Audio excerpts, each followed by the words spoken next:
नमस्कार, मैं हूं अजय। कोरोना का कहर लगातार बढ़ता जा रहा है और मरीजों का आंकड़ा भी बढ़ता जा रहा है। आज बस्ती में एक बार फिर कोरोना बम फूटा है। क्वारंटीन में रह रहे 50 श्रमिकों की रिपोर्ट पॉजिटिव आने के बाद यहां हड़कंप है। आज 143 नए मामले सामने आए हैं। बस्ती में 50, लखनऊ मुरादाबाद में 10-10 मामले। सरकार ने कहा है कि संक्रामक रोगों की जांच के लिए हर जिले में लैब की स्थापना होगी। इससे मरीजों की जांच उनके जिले में ही हो सकेगी। प्रमुख सचिव स्वास्थ्य अमित मोहन प्रकाश ने बताया कि आज प्रदेश में कोरोना संक्रमण के 143 नए मामले मिले हैं और यूपी में अब तक मरीजों का आंकड़ा 4748 हो चुका है, जबकि यह आंकड़ा कल तक 4605 था।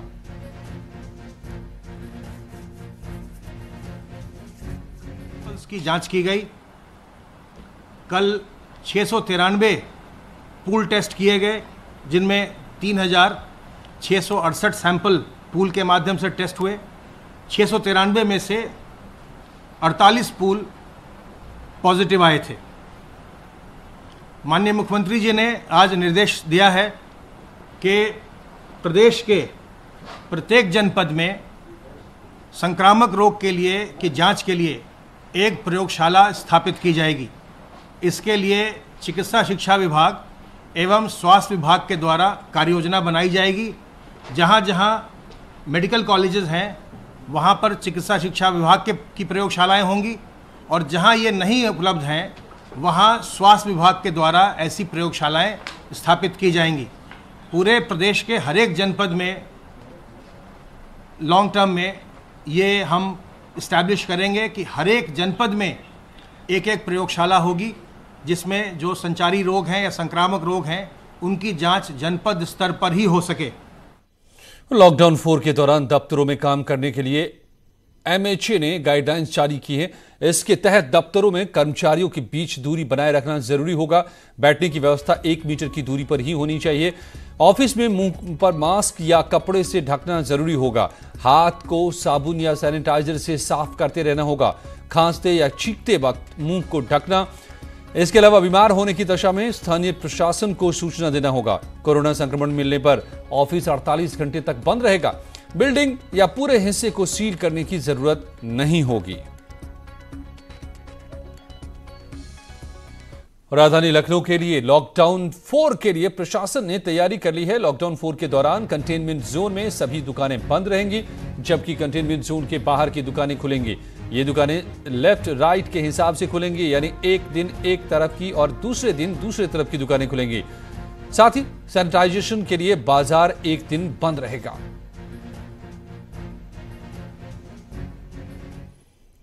और लखनऊ में लॉकडाउन 4 के लिए नियम भी जारी कर दिए गए हैं। इसके तहत कंटेनमेंट जोन में सिर्फ जरूरी सेवाओं की दुकानें ही खुलेंगी। शाम 7 बजे से सुबह 7 बजे तक आवागमन बंद रहेगा। सिर्फ जरूरी काम के लिए ही लोग बाहर निकल पाएंगे। ग्रीन एरिया से रेस्टोरेंट होम डिलीवरी कर पाएंगे। ठेला, रेहड़ी, पटरी वाले भी अपनी दुकान खोल सकेंगे। सिनेमा हॉल और शॉपिंग मॉल्स बंद रहेंगे। स्पोर्ट्स जोन और स्टेडियम भी बंद रहेंगे। ये सभी आदेश 21 मई से लागू होंगे।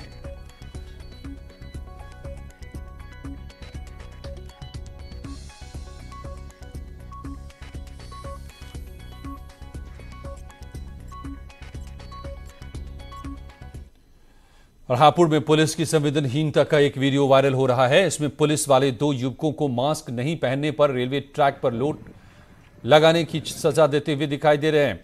वीडियो सोमवार का बताया जा रहा है, जब 2 युवक लॉकडाउन के दौरान बिना मास्क के रेलवे पटरी पर घूम रहे थे, लेकिन पुलिस ने उन्हें पकड़ लिया और पटरी पर ही पेट के बल लेट लगाने को मजबूर कर दिया।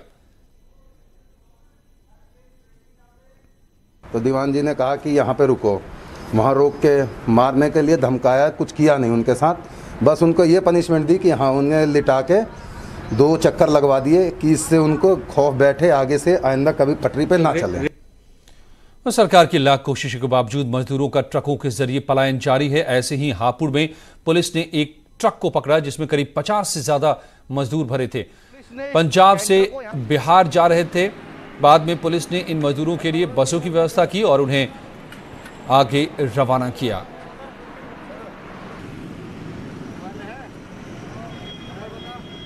रोका? नहीं रोका। कितने आदमी अंदर? बहुत आदमी है। तो सभी लोग बिहार जाएंगे? हाँ, सभी बिहार जाएंगे। तो आप देख सकते हैं बिहार इनको जाना है और करीब 50 की संख्या में ये मजदूर हैं। देखिए पुलिस इन्हें लगातार ट्रक से उतार रही है। कोरोना का खौफ और अपनों से दूरी, जेब भी खाली, ऐसे में लॉकडाउन में फंसे मजदूरों के लिए घर जाना एक बड़ी चुनौती साबित हो रही है। लेकिन यूपी सरकार ने प्रदेश के प्रवासी मजदूरों को उनके घर तक पहुंचाने के लिए बसों के साथ ट्रेनों की भी व्यवस्था की है। आप तो तस्वीरों में देख सकते हैं मजदूरों की रवानगी। पहली तस्वीर ग्रेटर नोएडा के दनकौर स्टेशन से है, जहां पर बिहार के लिए स्पेशल श्रमिक ट्रेनें चलाई गई। दूसरी तस्वीर मेरठ सिटी स्टेशन की है, जहां से बिहार के मोतिहारी के लिए श्रमिक एक्सप्रेस रवाना हुई। इस ट्रेन से मेरठ और आसपास जिले के प्रवासी मजदूर अपने घरों के लिए रवाना हुए।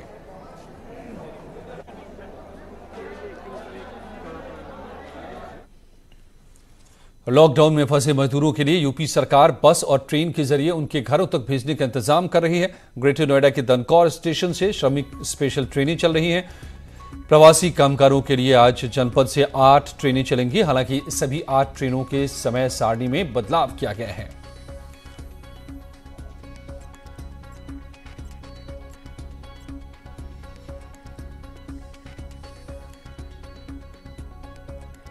तो ये आप इंतजाम देख रहे हैं बिहार के लिए। ग्रेटर नोएडा के दादरी और दनकौर से 8 ट्रेनें चली हैं मजदूरों को घर पहुंचाने के लिए, और बाकायदा यहां पर डिस्टेंसिंग मेंटेन करने के लिए बैरिकेडिंग भी की गई है और बल्लियां लगाकर एक दूसरे से दूर भी रखा जा रहा है। और आज मेरठ से बिहार के मोतिहारी के लिए श्रमिक एक्सप्रेस ट्रेन रवाना हो रही है। करीब 2 महीने से लॉकडाउन में फंसे मजदूरों ने घर जाने पर खुशी जाहिर की। यूपी के सीएम योगी का धन्यवाद किया। ये सभी मजदूर मेरठ और आसपास के जिलों में फंसे थे। मोतिहारी जाने के लिए 1400 मजदूरों ने रजिस्ट्रेशन कराया था। मेरठ स्टेशन पर सभी को मास्क और खाना भी बांटा गया। साथ ही सिविल डिफेंस के कार्यकर्ता भी यहां पर इंतजाम करते नजर आए। मुख्यमंत्री से हमें आग्रह है कि बहुत धन्यवाद जो है कि हम अपना खुशी राजी से अपने घर जा रहे हैं, कोई बात की दिक्कत नहीं है। रिक्शा चलाते हैं। रिक्शा चलाते? हाँ जी। कहाँ जाना चाहते हो? हम बिहार जाना चाहते हैं। बिहार। तो सीएम योगी आपको भिजवा रहे हैं, क्या कहना चाहोगे उनके लिए? उनके बहुत शुक्रिया है सर, उनके लिए बहुत शुक्रिया है कि हम लोगों को बाल बच्चा से भेंट हो जाए। हम बहुत परेशान है सर, हम लोगों को बाल बच्चा से मुलाकात हो जाए। हम लोग का धन संपत्ति से कोई मतलब नहीं। और कानपुर देहात के अकबरपुर थाना इलाके में 12 टोल प्लाजा पर लाइन से ट्रक गुजर रहे हैं। इन ट्रकों से महाराष्ट्र से प्रवासी मजदूरों को यूपी बिहार ले जाया जा रहा है। सोशल डिस्टेंसिंग की धज्जियां उड़ा रहे इन ट्रकों में 100 मजदूर भरे हुए हैं, जबकि सरकार के आदेश है कि कोई भी श्रमिक ट्रक से यात्रा न करेगा। लेकिन हालात जस के तस हैं।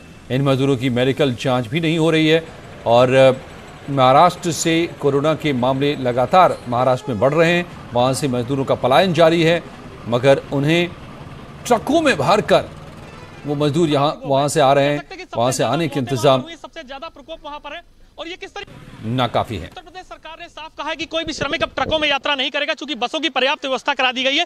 लेकिन सच्चाई क्या है, अगर ग्राउंड जीरो की बात करें तो हम आपको दिखाएंगे कि किस तरीके से ये देख सकते हैं। ये पीछे ट्रक है और ये महाराष्ट्र से आ रहा है, जहां पर कोरोना का सबसे ज्यादा प्रकोप है। कह सकते हैं कि सबसे ज्यादा मौतें वहां पर हुई, सबसे ज्यादा प्रकोप वहां पर है। और ये किस तरीके से बैठे हैं आप देख सकते हैं। ना तो सोशल डिस्टेंसिंग का ऐसे में पालन हो सकता है, ना ही कुछ।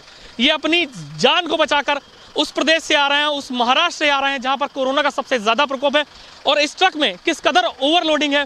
एक ट्रक में करीब 100 से ज्यादा लोग हैं और जो अभी भी यात्रा कर रहे हैं। साफ है कि सरकार भले ही चिंता में हो, सरकार भले ही गंभीर हो, सरकार इस बात के लिए प्रयास कर रही हो कि किसी भी हाल में जो श्रमिक हैं वो ट्रकों में यात्रा ना करें, चूंकि लगातार जो हादसे हो रहे हैं उसको देखते हुए ट्रकों में यात्रा ना करें और उनके लिए बसों की पर्याप्त व्यवस्था कराई जाए। लेकिन बात करें कानपुर देहात की, तो यहाँ पर जिला प्रशासन के अधिकारी गहरी नींद में हैं। वो सो रहे हैं, अपने एसी कमरों में सो रहे हैं, कोई बाहर नहीं निकल रहा है। और यहाँ पर अभी भी ट्रकों से श्रमिक लगातार जा रहे हैं अपने गंतव्य के लिए और उन्हें नहीं पता कि ये जो यात्रा है उनकी मंजिल में पहुंचाएगी या मौत में तब्दील होगी। सौरभ मिश्रा, कानपुर देहात, न्यूज़ 18। लॉकडाउन में फंसे मजदूर कई मुश्किलों का सामना कर रहे हैं। आज हरियाणा रोडवेज से कैराना के शेल्टर होम में मजदूरों का आना शुरू हो गया। मजदूरों ने बताया कि पानीपत से कैराना आने तक उनसे 30 रुपए प्रति व्यक्ति वसूला गया। इस बारे में बस ड्राइवर ने बताया कि हरियाणा सरकार के आदेश के बाद ही मजदूरों से किराया वसूला जा रहा है, जबकि तहसीलदार ने बताया कि मजदूरों को उनके गृह जनपदों तक फ्री में भेजा जा रहा है। यहाँ से किराया लगा दिया इन पे, जो आने वाले जो प्रवासी मजदूर हैं उनसे आज से किराया लिया जा रहा है। कितना लिया जा रहा है? जो जायज बनता है 30 रुपये किराया जी, कैराना तक का 30 रुपये लिया जा रहा है। तक हाँ जी। तो ये किसके आदेश पर लिया गया है? इससे हरियाणा सरकार के आदेश से लिया जा रहा है। हमारे को टीएम साहब के ऑर्डर थे कि किराए से ही गाड़ियाँ जाएंगी, तो ऊपर से वहीं से टिकट बन के आई हैं। और हिरासत में लिए गए अजय सिंह लल्लू, कांग्रेस के प्रदेश अध्यक्ष यूपी के, हिरासत में लिए गए हैं। ये बड़ी खबर इस वक्त आ रही है। यूपी कांग्रेस के प्रदेश अध्यक्ष हैं अजय कुमार लल्लू। आगरा में राजस्थान बॉर्डर पर पीएसी को तैनात किया गया है। 5 स्थानों की फोर्स बॉर्डर पर तैनात की गई है। बसों को लेकर प्रशासन को कोई आवेदन नहीं मिला है, एसएसपी का यह कहना है। और यहां पर धरने पर बैठ गए थे। दरअसल राजस्थान की तरफ से आ रहे थे, लगातार कोशिश कर रहे थे आने की, लेकिन प्रशासन ने इनकार किया, मना किया, रोका उन्हें। लॉकडाउन के नियमों के तहत उन्हें राजस्थान से यूपी के बॉर्डर में प्रवेश देने से रोका। और अजय कुमार लल्लू यहां पर पुलिस के साथ लगातार उनकी बहस होती दिखाई दे रही है। वो आखिरकार धरने पर बैठ गए थे और अब उन्हें हिरासत में ले लिया गया है। अजय कुमार लल्लू को, अजय सिंह लल्लू हिरासत में बॉर्डर पर, राजस्थान और यूपी के बॉर्डर पर आगरा में उन्हें हिरासत में लिया गया है। ये तस्वीर आप देख रहे हैं, लगातार पुलिस के साथ उनकी कहासुनी हो रही है।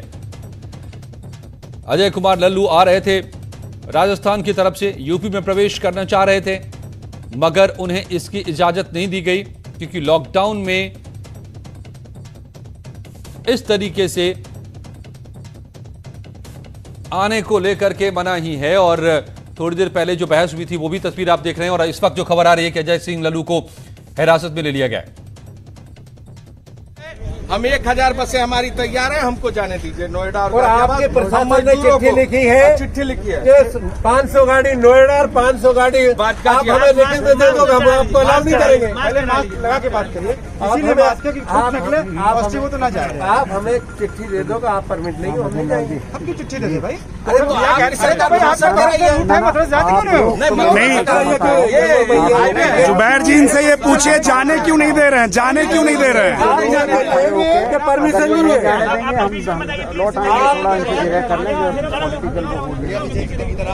आप ये कह रहे हैं कि उत्तर प्रदेश सरकार परमिशन नहीं दे रही है, लेकिन कहाँ दे रही है? कागज के। तो सड़क पर कांग्रेस, बस पर सवार होकर सियासत। राजीव हमारे संवाददाता मेरे साथ जुड़ गए हैं। राजीव, क्या जानकारी मिल रही है? आखिरकार अजय सिंह लल्लू को पुलिस ने हिरासत में लिया है। देखिए, जो कांग्रेस एक मांग कर रही थी, कांग्रेस को आज अपर मुख्य सचिव द्वारा पत्र लिखकर ये कहा गया था कि जो बसें हैं वो 12 बजे तक नोएडा और गाजियाबाद पर पहुंचाए कांग्रेस, जिसको लेकर कांग्रेस ने ये मांग की थी कि वो इतने कम समय में नोएडा व गाजियाबाद बसें नहीं पहुंचा सकती, इसलिए वो 5 बजे तक बसें पहुंचाएगी। इस क्रम में मथुरा से जब वो नोएडा गाजियाबाद के लिए कांग्रेस अपनी बसों को लेकर रवाना हुई, तो उसको आगरा के ऊंचा नगला बॉर्डर पर पुलिस ने रोका।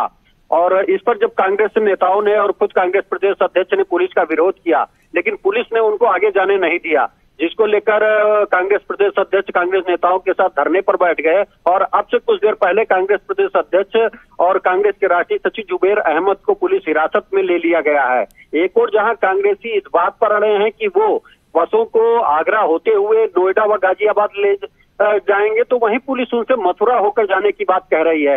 लेकिन इस पूरे मामले को लेकर फिलहाल जो अपडेट है उसमें कांग्रेस प्रदेश अध्यक्ष समेत कई बड़े नेता गिरफ्तार किए गए हैं। और अब से कुछ देर बाद स्थानीय पुलिस प्रशासन ये फैसला कर रहा है कि उन्हें जेल भेजेगा या फिर उन्हें रिहा करेगा। तो कुल मिलाकर अगर देखा जाए तो उत्तर प्रदेश में कांग्रेस की बसों के संचालन को लेकर सियासत तेज हो गई है। एक और जहां सरकार कांग्रेस पर आरोप लगा रही है कि कांग्रेस ने झूठी सूची सौंपी है, जिसमें बसों की जगह किसी में 3 व्हीलर का नंबर है, तो किसी में स्कूटर है, तो किसी में एम्बुलेंस है।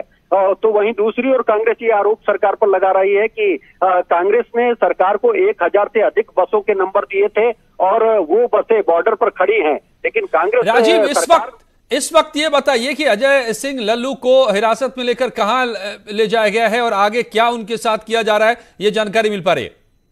देखिए, इस वक्त पुलिस ने अब से कुछ देर पहले उनको हिरासत में लिया है, तो वहीं पर ऊंचा नगला बॉर्डर पे के पुलिस कस्टडी में अजय लल्लू मौजूद हैं और स्थानीय प्रशासन अब इस बात का पर निर्णय लेगा कि क्या उन्हें हिरासत में लेकर कुछ देर बाद छोड़ दिया जाएगा या फिर उनके खिलाफ कुछ सुसंगत धाराओं में मुकदमा दर्ज कर उनको जेल भेजा जाएगा। अभी ये फैसला स्थानीय स्तर पर नहीं हो सका है और यही कारण है कि अभी फिलहाल कांग्रेस नेताओं को हिरासत में लिया गया है। ये कुछ देर बाद डिसीजन होगा कि आगे की कार्रवाई इनके खिलाफ क्या की जाती है, क्या पुलिस इन्हें ऐसे ही छोड़ देगी या फिर बने रहिए हमारे साथ। ये मैं देख रहा हूं कि ट्वीट भी प्रियंका गांधी का सामने आया है इस बीच में, और उस ट्वीट के जरिए वो क्या बता रहे हैं वो भी आप स्क्रीन पर देख रहे हैं। आगरा से हिमांशु हमारे संवाददाता मेरे साथ जुड़ गए हैं। हिमांशु, क्या यहां पर हुआ, क्यों ये टकराव की नौबत आई, क्यों आखिरकार अजय सिंह लल्लू को हिरासत में लेना पड़ा पुलिस को? जी, बॉर्डर पे लगातार ड्रामा चल रहा है पूरी तरह से। सुबह से सियासी ड्रामा जारी है और बसों के जरिए सियासत आसमान पे पहुंचाई जा रही। इसी को लेकर के अजय सिंह लल्लू लगातार बॉर्डर पे तनाव के हालात पैदा कर रहे थे और उसको लेकर के आगरा जिले से पीएसी तैनात की गई, 5 थानों की फोर्स भेजी गई। आपको याद होगा पहले भी राजस्थान पुलिस और यूपी पुलिस के बीच वहां टकराव हो चुका था बॉर्डर पे, तो इस लिहाज से बेसंवेदनशील मामला था, हालात बिगड़ते जा रहे थे। तो ऐसे में अजय सिंह लल्लू को हिरासत में ले लिया गया है आगरा पुलिस के द्वारा और अभी डिसाइड किया जा रहा है कि इनको आखिर करना क्या है, कहाँ ले जाना और आगे क्या होगा। इसको लेकर के प्रशासनिक अधिकारियों में बातचीत हो रही पुलिस की। वहाँ एक अपर मजिस्ट्रेट और एक एडिशनल एसपी रैंक के अधिकारी तैनात हैं और जिले के शीर्ष अधिकारियों की वहाँ नजर है, क्योंकि बॉर्डर पर तनाव के जो हालात पैदा हुए हैं सुबह से लेकर के शाम तक, इसका जिम्मेदार एक तरह से आगरा की पुलिस अजय सिंह लल्लू को मान रही है। इसी लिहाज से तनाव कम करने के लिए, हालात सामान्य करने के लिए उनको हिरासत में फिलहाल लिया गया। जी अजय, तो क्यों उनको रोका गया? अजय सिंह लल्लू को क्यों नहीं आने दिया गया? वो बसों के साथ आना चाह रहे थे, क्या परेशानी पैदा हुई? जी, एसएसपी से बात हुई इस संबंध में बबलू कुमार से, तो उनका साफ कहना था वो बसें लेकर के खड़े हैं, हमारे वहाँ जो है मजिस्ट्रेट तैनात है, हमारे अधिकारी तैनात है, लेकिन उन्होंने अब तक कोई एप्लीकेशन नहीं दी इस बाबत कि उन्हें बस लेकर के अंदर आना। सिर्फ वहाँ ड्रामा हो रहा है और बसें खड़ी है और वहाँ राजनीति हो रही है। अगर उन्हें बस लेकर के आना है तो परमिशन के लिए एक आवेदन पत्र बाकायदा थे और उस आवेदन पत्र में प्रशासन और पुलिस मिलकर के विचार करेगी कि इसका क्या करना है।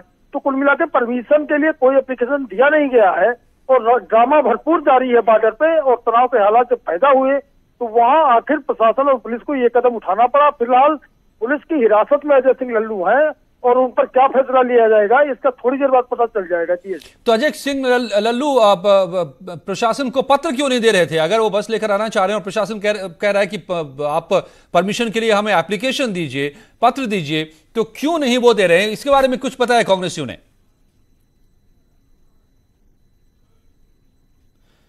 तो सियासी हाई वोल्टेज सियासी ड्रामा आगरा में दिन भर आज ये चल रहा है। 2 दिन से बस पर सवार है सियासत, सड़क पर भटक रहे मजदूर और बस पर सवार है सियासत।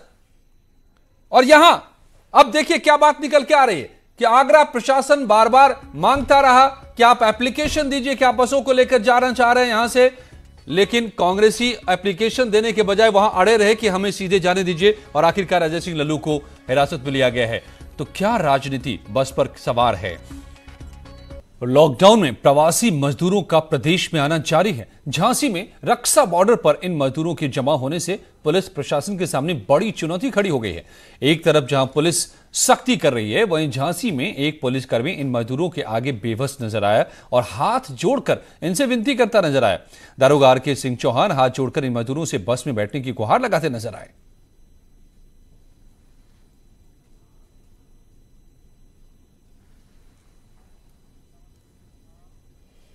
बड़ी खबर इस वक्त इटावा से आ रही है, जहां पर 13 कोरोना पॉजिटिव मामले सामने आए हैं इटावा में और 13 पर कोरोना पॉजिटिव मामले 17 पहुंची है यहां पर तादाद कोरोना पॉजिटिव की। तो अब तक सिर्फ 4 मामले थे जो बढ़कर 17 हो गए। 13 मामले एक साथ सामने आए हैं। हर जगह अब कोरोना के बढ़ने का सिलसिला लगातार जारी है। 13 पॉजिटिव मामले इटावा में एक साथ सामने आए हैं। कुल मिलाकर 17 मामले अब तक इटावा में सिर्फ 4 मामले थे अब तक इटावा में कोरोना पॉजिटिव के, लेकिन एक साथ 13 मामले सामने आने के बाद यहां कोरोना पॉजिटिव की संख्या 17 हो गई है। तो ये थी खबरें दमदार। कुछ ही पलों में देखिए उत्तराखंड एक्सप्रेस।